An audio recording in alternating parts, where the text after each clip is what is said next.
Karl-Josep Mark tänaseks 0-5 kaotas Maardusse. Vastane ei ole lihtsalt liigas, tegemist on klubi, kes järgmiseks hooajaks tahab tõusta meistriliigasse. Kui vaadata meie taset ja nende taset, kas 0-5 kaotus oli õiglane tulemus?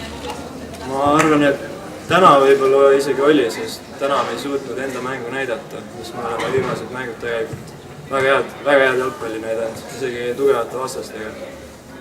Aga ma ei tea, täna lihtsalt ei tulnud väga välja ja naelasid meid ära. Avapoolel oli tegelikult ju väga tasavägine ja vastaste värav sündis ka ikka vahetult enne poolemilet, et mis siis teisel poolel juhtus?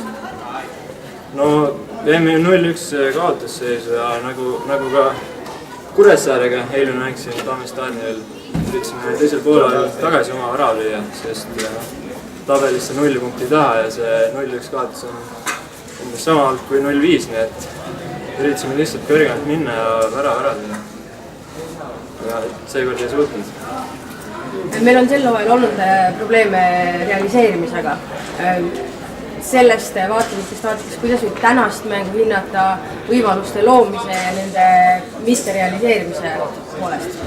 No, täna mängus ei olnud nii palju võimalusi, aga ühe korra lõime posti ja oli ka üks võimalus veel, aga eelmised mängud on meil küll olnud, et lihtsalt ära, eks ole, et on ka lihtsam mängida meil. Aga me ei ole seda nii-öelda kaant pealt saanud ja praegu nii on läinud. Tabeliseis on selles mõttes juba üsna keeruline, aga hooaeg läheb edasi ja järgmine kodumäng juba järgmisel nädalal FCI Tuubli vastu. Mida ütleksid võistkonna poolt fännidele, et miks nad ikka peaksid tulema kolmapäeval, vaatame teid siia?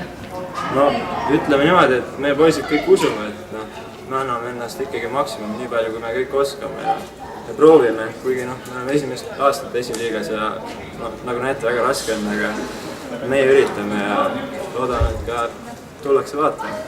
Niimoodi ka muidugi palju kergem mängida. Selge, aitäh ja edu järgmiseks mänguks! Aitäh!